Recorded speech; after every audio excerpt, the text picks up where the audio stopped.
Hello， 大家好，歡迎返到嚟港女護士移民加拿大嘅 YouTube channel。好耐冇出過片啦，今日就想同大家分享下2025年喺加拿大入籍嘅話，文件係點樣啦，申請嘅程序係點啦。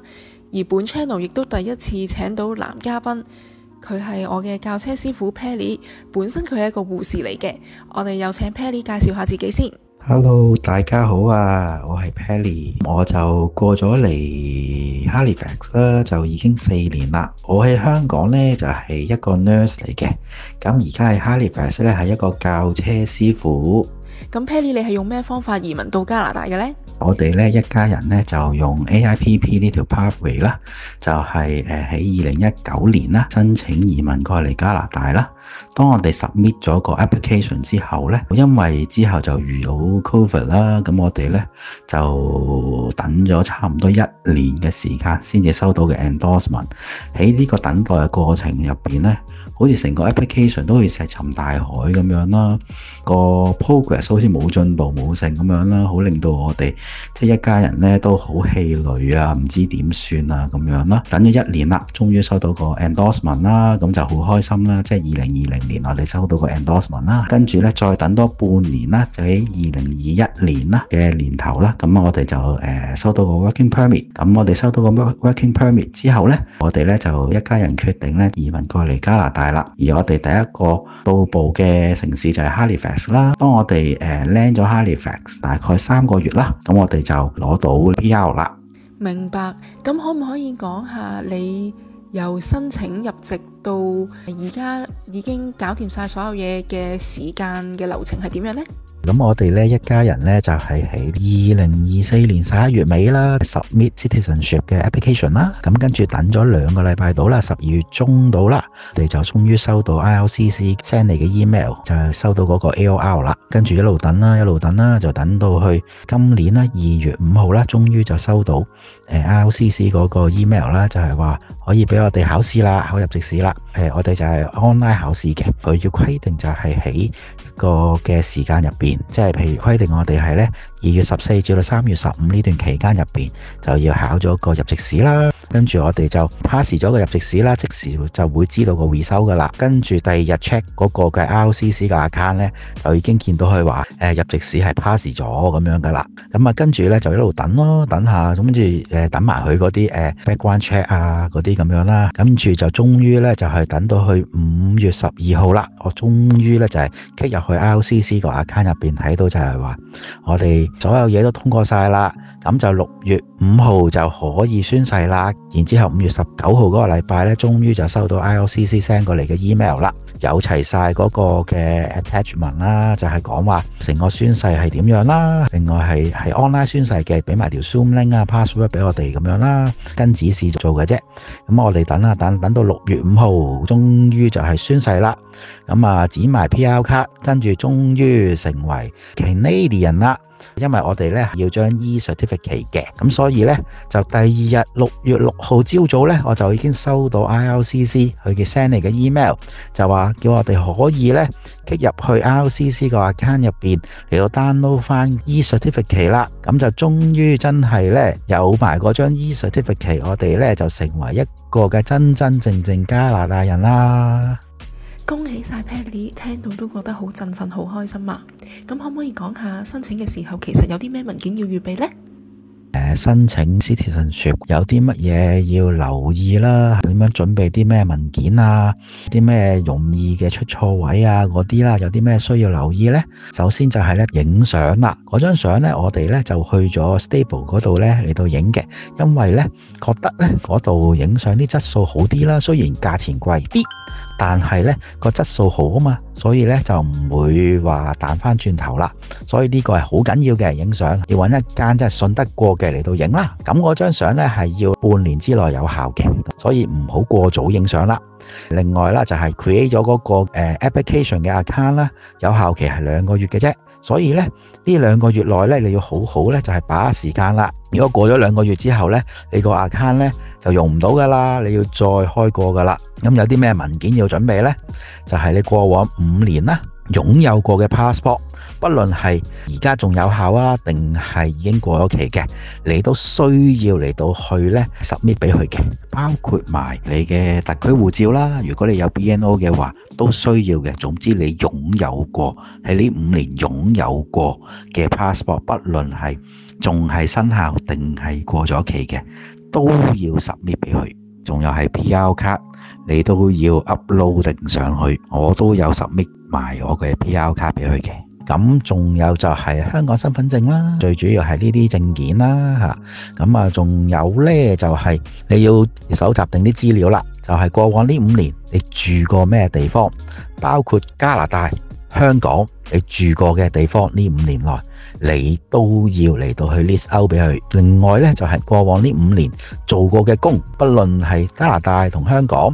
你都要 list out 俾佢，同埋呢5年內讀過嘅書都要申報俾佢。咁另外佢都會問埋你過往呢3年啦，有冇喺加拿大嚟到去報稅啊嗰啲嘢，淨係填 yes 就得噶啦。仲有就係呢，呢個係好緊要嘅，就係呢，你係咪喺加拿大住夠1095日啦？喺呢5年入邊點樣去計嘅呢？其實呢，佢有一個 physical presence 嘅 calculator， 你用佢呢一個 calculator 嚟到去計。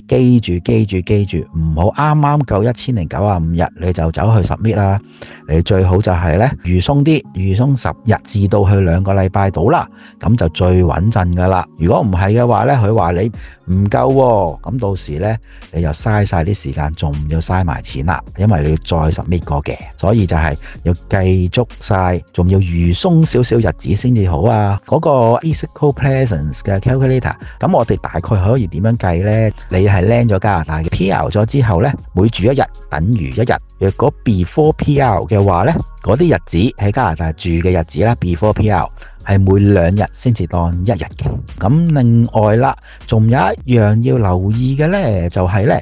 因為我申請 PR 嗰陣時呢，就已經係submit 咗 police certificate 俾 IRCC 噶啦嘛。咁而apply 呢一個 citizenship 嗰陣時呢，佢又再問你嘅會唔會 provide 俾佢，咁你係要填 no 嘅。點解呢？因為喺申請 PR 嗰陣時已經 submit 咗俾佢啦嘛。咁另外就係呢，中途我哋係冇離開過加拿大超過半年，所以就係呢，填 no 嘅。佢會問翻你個 reason， 你照填翻個 reason， 就係話我申請 PR 嗰陣時已經 provide 咗俾你啦。咁另外就係我未離開過加拿大超過半年，咁樣呢就 OK 嘅啦。除非你中途係離開過加拿大超過半年，咁你就要再申請嗰個 police certificate 噶啦。咁另外啦，個 IELTS 嗰度啦，佢唔需要你再考過嘅。總之就係你之前考過，用翻嗰個 IELTS 嘅 result 就已經 OK 噶啦。記住個 IELTS 嗰個呢，不是 academic 嗰個，係 general 嗰個嘅啫。IELTS 係 general 嗰個，咁就 OK 噶啦。另外就係呢，因為呢 create 咗 account 呢係2個月內你又要 submit 啊嘛，所以呢要好好珍惜呢2個月嘅時間，得閒就喺屋企呢 scan 定你所需嘅文件啦、證件啦上去電腦度啦。另外就係搜集定晒啲資料啦，你過往5年嘅工作經驗啊，過往嗰5年嘅住過嘅地方啊，讀過嘅書啊，你要搜集定晒呢啲嘅資料咯。咁最重要就係當你填晒啲資料，你 check 清楚晒啦。最重要就係俾錢咯，係啦。submit 個 application 要留意嘅地方就係咁啦。哇，真係好有用嘅資訊啊，好詳細。咁喺申請 citizenship 嘅時候，你哋一家3口俾咗 IRCC 幾多錢呢？申請 citizenship 嘅費用呢，每位大人係大概係650蚊加紙，咁小朋友呢就係100蚊加紙。咁以我哋一家3口2個大人加1個小朋友為例，咁就係呢大概1400蚊加紙啦。明白晒。你嘅小朋友係18歲以下，咁佢申請呢個 citizenship 嘅時候，有冇啲咩特別嘢要注意呢？作為家長又有點幫小朋友去申請埋呢？其實18歲以下嘅小朋友呢 submit 嗰張 form 呢係簡單過大人好多嘅。咁首先呢，就係呢喺爸爸或者媽媽嗰個 IRCC 個 account 嗰度啦 add 個 minor。咁譬如你有2個小朋友，會咪 add 2個 minor 咁樣咯。入嘅就係入埋家長嘅資料落去啦。咁另外就係小朋友出世紙啦，係啦，要 submit 俾 IRCC 嘅。咁就佢過往呢5年擁有過嘅 passport， 不論係過期又好，未過期又好，都要嚟到去呢 provide 俾 IRCC 嘅。咁若果有身份證就 provide 埋俾佢啦，仲有 PR 卡咁樣啦。咁基本上就唔係有啲咩咁難嘅啫，係啦，因為小朋友又唔需要考 IELTS，又冇咩工作經驗啊，又剩啊咁樣咯，咁所以就好簡單嘅啫。真係好有用嘅資訊。想問埋啦，咁入籍試嘅話，你係點樣溫㗎？點樣可以一剔 pass 呢？至於考入籍試呢，佢所有題目呢都係出自於呢一個嘅 Discover Canada 嘅。但係如果你用呢本書嚟溫嘅話呢，基本上就係呢，你會係溫得幾辛苦下嘅，係啦。所以呢，我呢就係呢會裝咗個 Apps 嘅，嗰個 Apps 就係 Canadian Citizenship Test 2025呢個 Apps， 非常之有用。只係呢用3個幾加紙嘅啫，裝咗呢個 Apps 啦，我淨係溫咗1個禮拜啫，咁就已經 pass 啦。咁佢就係得20條 MC 啦，咁就啱75% 以上，即係15條以上啦，咁你就 pass 噶啦。咁我都係溫咗1個禮拜啫。佢入邊包括啲咩呢？係啦，要考啲咩呢？包括就係加拿大公民有啲咩權利與義務啦，佢嘅司法制度啦，係啦，佢嘅政府架構啦，加拿大嘅歷史啦，仲有經濟啦、選舉啦、地理啦，咁啊溫晒呢一啲。咁呢個 Apps 係非常之有用，因為佢分咗好多個 chapter， 全部講重點，每一個 chapter 都有佢嘅 quiz 喺度啦，完晒所有有14個 chapters 嘅，咁完晒14個 chapters， 咁啊每一個 chapters 都有 quiz 咁樣啦，係啦，完咗之後呢，跟住呢，佢又有 mock test 嘅，mock test 嗰度呢，佢係有45個 mock test， 非常之有用嘅，做到你覺得呢係呢有把握啦，跟住你咪走去考入籍試咯。當你收到嗰個呢去批准你係考入籍試嗰個 email 啦，你根據就係呢你嗰個限期之內啦，譬如我自己啦，係2月14至到3月15號呢段期間入邊，咁知你呢個期間入邊，你咪覺得自己 ready 啦，咁你咪 click 入去 online 嚟到去考咯，係跟翻佢嘅指示咁樣啦，佢有一啲嘅身份嘅認證啊，又剩啊，你 prepare 定晒佢所需要嘅證件啊嗰啲咁樣啦，係啦，同埋個電腦最緊要開 cam 啦，因為咧佢會咧睇住你咧又會唔會出貓嘅，所以其實呢個入籍試咧難度唔高嘅，只要你咧係咧用呢個 Apps Canadian Citizenship Test 2025呢個 Apps， 咁就只係俾3個幾嘅啫，1個禮拜咁就已經搞掂啦，非常之性價比好高嘅 Apps， 咁就完全冇難度。好啦，千辛萬苦搞掂晒所有嘢，終於等到 IRCC 通知可以宣誓，咁之後嘅安排又係點呢？當你 pass 咗嗰個嘅 citizenship test 之後啦，係啦，我記得我自己就係3月4號 pass 嘅，然之後等埋 IRCC 啦，就批埋你嘅 background check 啊，英文試啊，即係 IELTS 符唔符合啦，又成啦，等多2個月鬆啲到啦，我就5月12號到啦，喺 IRCC 個 account 入邊就 check 到，我6月5號可以宣誓啦，咁啊跟住啫就係5月20號啦，我記得就終於收到IRCC 嗰個 email 啦，就係有封邀請信啦，就係咧邀請我嚟到去參加呢一個嘅宣誓啦。而宣誓咧，其實咧你係可以係揀呢一個嘅 online 或者係實體嘅，喺你submit 嗰個嘅 citizenship 嗰個嘅 application。咁啊，當然啦，我梗係揀 online 啦，因為 online相對係會快啲嘛，除非你係好中意嗰個嘅儀式感啦，中意即係現場嗰個氣氛啦，咁就除此以外呢，我覺得就係 online 係冇得輸咯，係啦，咁所以我就係參加係 online 嘅宣誓。咁 online 宣誓嘅流程係點嘅呢？online 宣誓啦，就係根據翻佢嗰封邀請信啦嘅指示嚟到去做啦。首先就預備定你嘅證件先啦，咁啊大人係預備定個 PR 卡同埋個 driver license 啦，小朋友咁咪 PR 卡咯，咁同埋佢個學生證咁樣啦。邀請信嗰度呢，佢就有埋嗰條 Zoom link 同埋 password 嘅，你咪照佢嗰條 Zoom link 入去咁啊跟住打翻個 password， 咁啊入到去噶啦，入到去之後咪等咯，等。我嗰日 online 宣誓呢係 total 係有150個人嘅，係啦，咁所以呢第一個 step 呢就係呢等待啦。咁啊 click 咗入去嗰條 Zoom link 之後呢就等待咯，等到有個 staff 啦。跟住呢，就佢會講一紮宣誓有啲乜嘢要做啊，又成啊，有啲咩要留意啊咁樣啦。講完之後，跟住呢，佢就對你嗰啲嘅證件啦，咁你就將你啲證件呢，就放喺個 cam 前邊咁樣啦，俾佢睇清楚，睇清楚晒啦。跟住呢 check 好晒呢啲證件啦，跟住呢，就喺佢面前，喺個 cam 面前啦，就係攞把鉸剪。剪爛張 PR 卡先，係剪一個十字，個 PR 卡就變成分開4份啦。咁剪完之後，佢就會俾段片你睇啦，關於呢一個嘅加拿大嘅原住民啦，嗰啲咁樣啦，嗰啲片啦，係啦。睇完之後，跟住就係繼續等待，因為等個官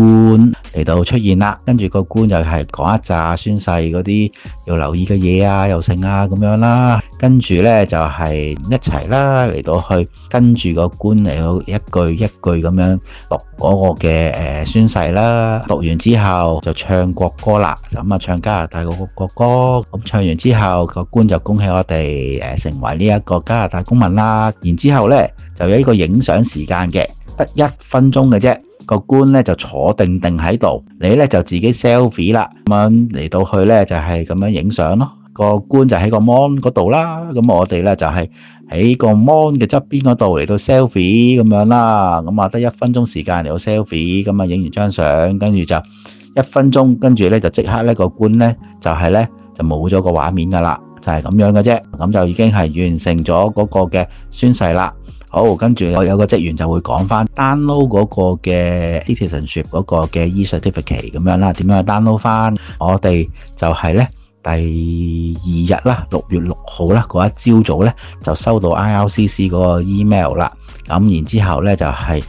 click 入去啦，跟住就要喺 IRCC 嗰度另外再 create 多個 account 嘅，就係 for download 呢一個嘅 e-certificate 嚇。咁啊，照跟翻佢指示入翻你嗰個 UCI number 啊、出生年月日啊嗰啲咁樣啦，入好晒，跟住就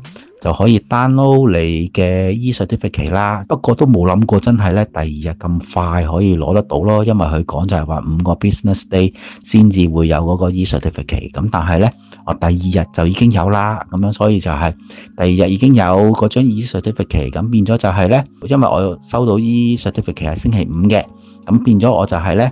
跟住嗰個禮拜1，我就咧即刻就走咗去 Service Canada 嗰度嚟到申請 passport 啦。真係聽到都好鼓舞啊！咁如果搞掂晒所有嘢，可以申請 passport 嘅時候，你係去 Service Canada 嗰度搞噶嘛？嗰啲流程或者有啲咩文件係要帶嘅呢？至於申請 passport 咧，有2種途徑嘅。第一個咧就係 online 申請啦，就係 online 申請，跟住就選擇就係郵寄俾你啦。第二個就係咧 in person 嚟到去 Service Canada 申請嘅。咁你可以選擇 in person 去呢個 Service Canada 啦，你可以選擇就係親身去翻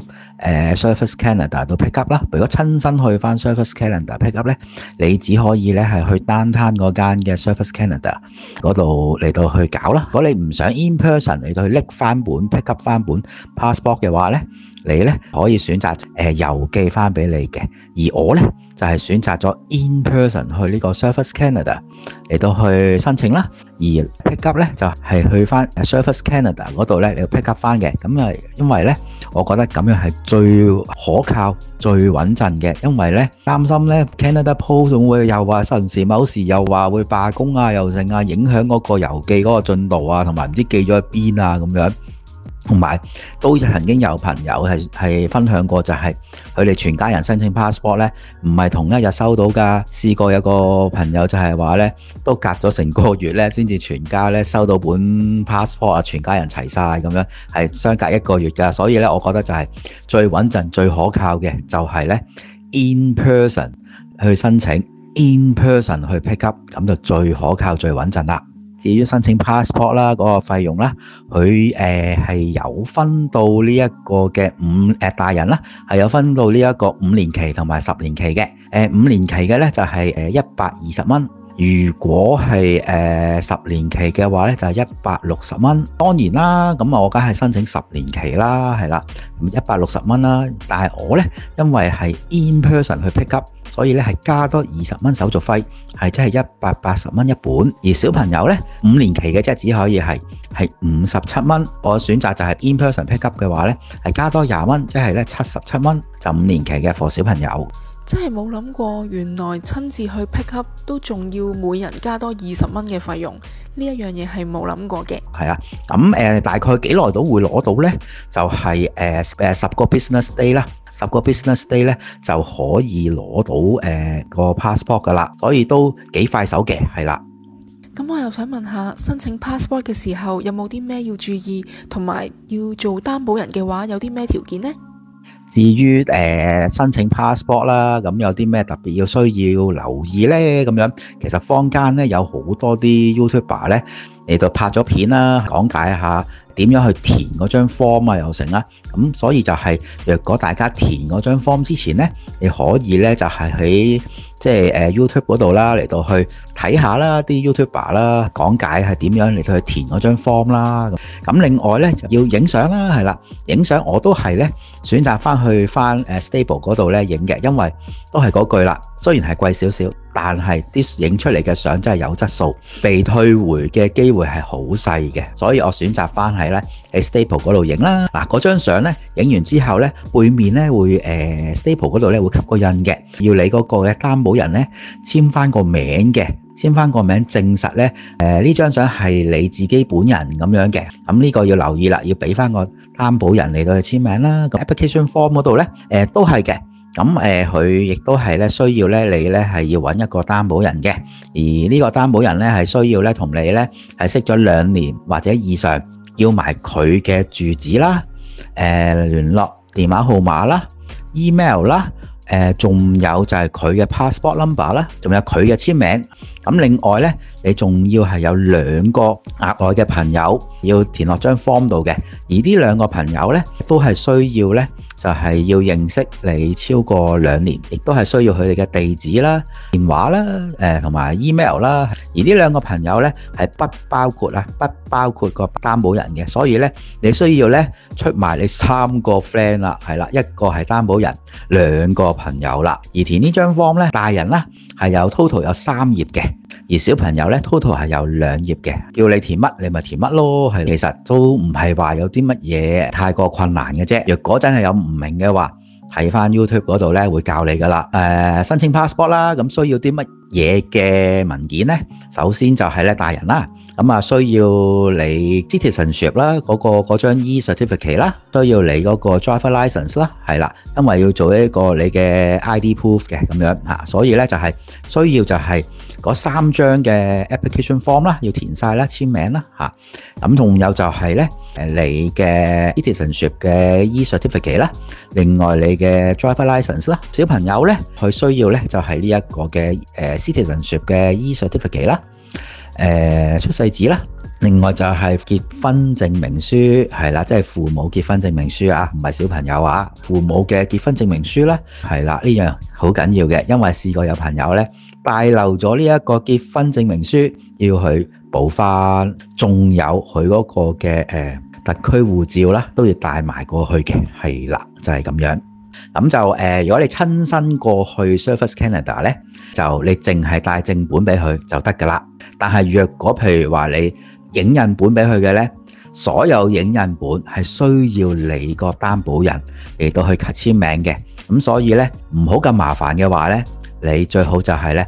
俾正本去俾佢嚟到去 make 個 copy， 咁你就唔需要將你嗰啲 copy 咧俾個擔保人簽名噶啦。咁我亦都係選擇呢一個咧聰明同埋咧懶惰嘅方法，就係咧帶正本過去，等嗰個職員嚟到去 make copy， 唔需要搞多個手續，就係叫你個擔保人喺你個 copy 嗰度咧嚟到簽名啦。咁另外緊要嘅就係俾錢咯，同埋個 officer 會問你嘅，你係幾時會係會 for travelling 啊？嗰張 form 嗰度嘅第一頁嘅右上角嗰度呢，係有得俾你填嘅。咁你咪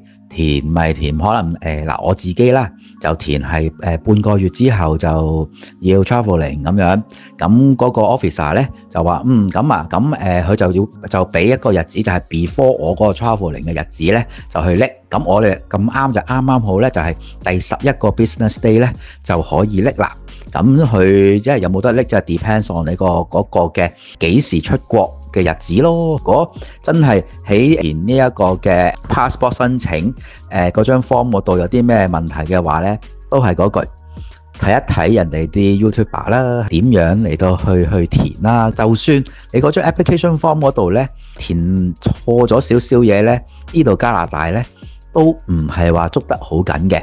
個 officer 都會咧，即係幫你咧改翻正佢又成嘅，都唔係一個太大問題，係啦，所以大家可以好放心。至於點樣嚟到去Surface Canada 嗰度 make 一個 appointment 嚟到去攞 passport 咧有兩個方法嘅。第一個就係 online booking 啦，你可以 online 咧嚟到去make 一個 appointment 啦。咁但係呢個 appointment 咧你要 book 到起碼咧2-3個禮拜之後咯。如果你唔趕時間嘅話，你咪 online 嚟到 make 個 appointment 咯。但而我咧就係選擇咧就係咧walk in 去 Surface Canada 嚟申請個 passport 嘅。咁我就搭正啦，去8點半嚟到去辦公，我就8點半就去到 Surface Canada 嗰度啦。佢有2條隊嘅，一條隊就係先預約咗 appointment 嘅，另一條隊就 walk in 嘅。大家就係排喺 walk in 嗰條隊嗰度啦。咁啊跟住就等到你啦，跟住你咪同個職員講就係話我係嚟申請 passport 嘅，跟住你就俾低晒你所需嘅文件俾佢嚟到 screen 咁樣啦，係啦，就係咁嘅啫。screen 完之後會俾個籌你嘅，咁跟住啦就拎咗個籌之後咪等叫 number 咯。咁所以呢，如果你想快手啲嘅拎到個 passport 嘅，最好呢就係 walk in 去 Surface Canada 啦。我就係呢好乖乖地呢，就係呢去8點半開門，我就8點半就去到，就係呢嚟到去排隊申請 passport 啦。咁最後 Pelly， 你有冇啲咩想同即將會申請 citizenship 嘅人去分享下呢？如果大家呢喺個申請 citizenship 嗰方面有啲乜嘢嘅疑問啦，有啲咩困難啦，係唔需要擔心嘅。首先呢，最緊要就係申請 citizenship 之前啦，睇定呢一啲嘅 YouTuber 拍嘅片啦，因為坊間都有好多 YouTuber 呢就係放咗啲片上去嘅，你咪睇定先咯，知道原來係點樣填啊，啲咩要留意啊嗰啲咁樣咯。咁當你填嘅 citizenship 嗰陣時，你咪知道原來係咁樣填嘅，咁你就會咧填得咧係輕鬆好多噶啦，都冇咁多嘅疑慮噶啦。奉勸大家填呢個 citizenship 之前 submit 嗰個citizenship 之前就要睇片先，係咁就會方便好多噶啦。多謝大家。最後我哋再一次恭喜 Pelly 同埋佢一家人成功排除萬難攞到加拿大 citizenship。唔該晒 Pelly 精彩嘅分享，今日真係袋咗好多錢落大家袋。大家記住，如果你即將會申請 citizenship 嘅話，都唔使緊張，睇多啲 YouTube。search 多啲其他人分享過嘅資訊，咁其實你到自己申請嘅時候就唔會咁彷徨噶啦。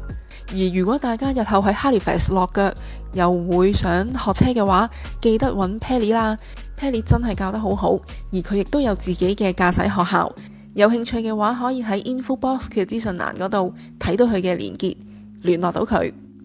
今日嘅分享就到呢度，希望大家記得臨走之前 like、share、subscribe 我嘅 YouTube channel。同埋 Facebook、Instagram， 記得 follow 埋 Pelly 駕駛學校嘅 Facebook、IG 啊！我哋下次再見，拜拜。